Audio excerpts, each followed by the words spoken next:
Assalamualaikum warahmatullahi wabarakatuh.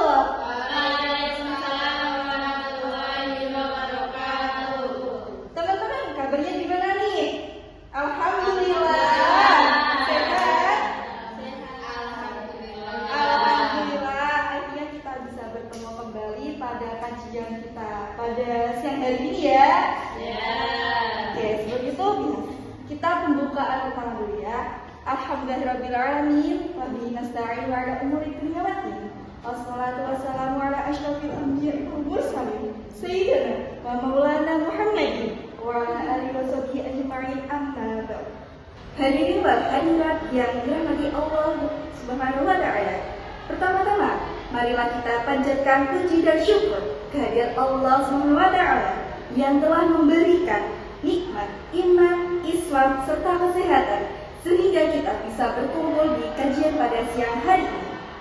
Pada kesempatan yang berharga ini, saya ingin mengajak kita semua untuk merenungkan sebuah fenomena yang sedang mengepung kehidupan kita, khususnya anak-anak dan remaja di era zaman sekarang, yaitu tentang digital.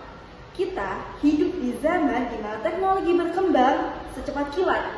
Gawai, smartphone, handphone, ataupun laptop itu telah mengubah cara kita belajar, berkomunikasi, serta bersosialisasi. Namun, di balik segala kemudahan itu ada ancaman yang begitu nyata yang sedang mengintai. Disrupsi digital yang tidak terkendali, perlahan tapi pasti mulai mengikis moral dan membuat anak muda kecanduan di media sosial sekarang ini. Teman-teman, di sini siapa nih yang suka scroll sosmed? Ternyata banyak sekali ya, terutama aku juga nih yang suka scroll sosmed selama berjam-jam. Nah, itu salah satu tanda kalian bahwa itu otak kalian tuh brainrot, teman-teman. Tahu nggak? Dan tidak hanya itu pula, anak muda yang kecanduan media sosial, terjebak judi online, terpapar pornografi, hingga kehilangan adab dan rasa hormat kepada orang tua serta guru demi sebuah konten atau popularitas yang beredar sekarang. Hadirin yang dimuliakan oleh Allah, kondisi kelalaian akibat dunia digital ini sejalan dengan peringatan Allah SWT dengan dalam Al-Quran mengenai tipu daya kehidupan dunia yang melalaikan. Allah SWT berfirman dalam surat Al-Hadid ayat 20. A'udzu billahi minasyaitonir rajim. I'lamu annamal hayatud dunya la'ibun wa lahu wa zinatun wa tafakhurun bainakum wa takathurun fil amwali wal aulad. Kamathali ghaythin a'jabal kuffara nabatuhu thumma yahiju fatarahu musfarran thumma yakunu hutama wa fil akhirati 'adzabun syadidun wa maghfiratun minallahi wa ridwan wa mal hayatud dunya illa mata'ul ghurur. Yang artinya, ketahuilah bahwa kehidupan dunia itu hanyalah permainan, kelengahan, perhiasan, dan saling bermegah-megahan di antara kamu, serta berlomba-lomba dalam banyaknya harta dan anak keturunan. Perumpamaannya adalah seperti hujan yang tanamannya mengagumkan para petani, lalu mengering dan kamu lihat menguning, kemudian hancur. Di akhirat ada azab yang keras serta ampunan dari Allah dan keridhaannya. Kehidupan dunia bagi orang-orang yang lengah hanyalah kesenangan yang memberi. Dunia digital hari ini adalah cerminan nyata dari ayat ini, penuh dengan permainan, la'ibun, hal yang melalaikan, lahwun, dan ajang pamer serta bermegah-megahan, tafakur. Di media sosial, jika generasi kita tidak dibekali dengan iman yang kokoh, mereka akan terseret ke dalam kesenangan yang menipu ini. Hadirin yang dirahmati Allah, dampak paling berbahaya dari disrupsi digital ini adalah hilangnya fokus untuk mempersiapkan masa depan dan akhirat.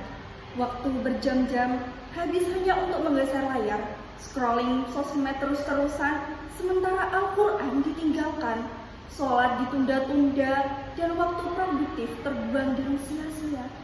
Rasulullah SAW telah memperingatkan kita tentang dua kenikmatan yang sering merugikan manusia, termasuk di dalamnya adalah waktu luang yang kini habis tersedot oleh dunia digital.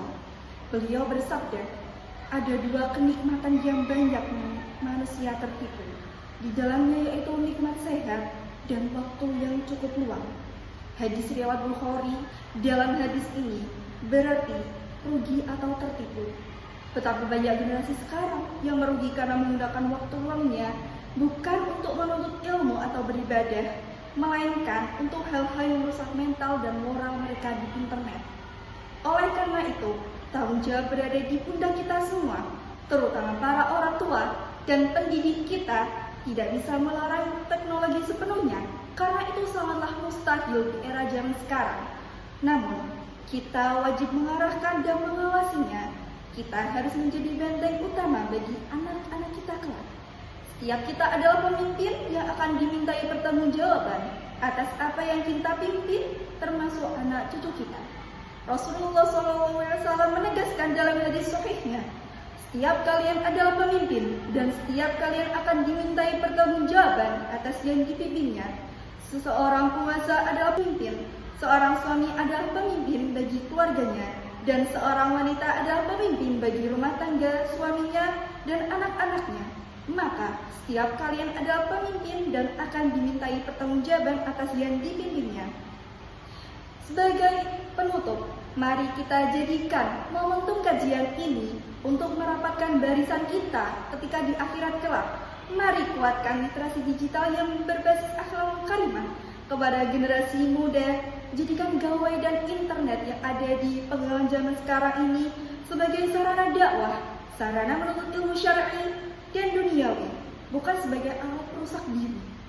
Teman, anak-anak kita batasi ruang digital mereka dan isi hati mereka dengan kecintaan Allah SWT dan Rasulullah SAW. Semoga Allah SWT senantiasa menjaga generasi muda kita dari fitnah zaman ini, fitnah digital, fitnah disrupsi digital, dan menjadikan mereka generasi penerus bangsa yang bertakwa, berakhlak mulia, dan cerdas secara intelektual maupun spiritual. Amin ya rabbal alamin.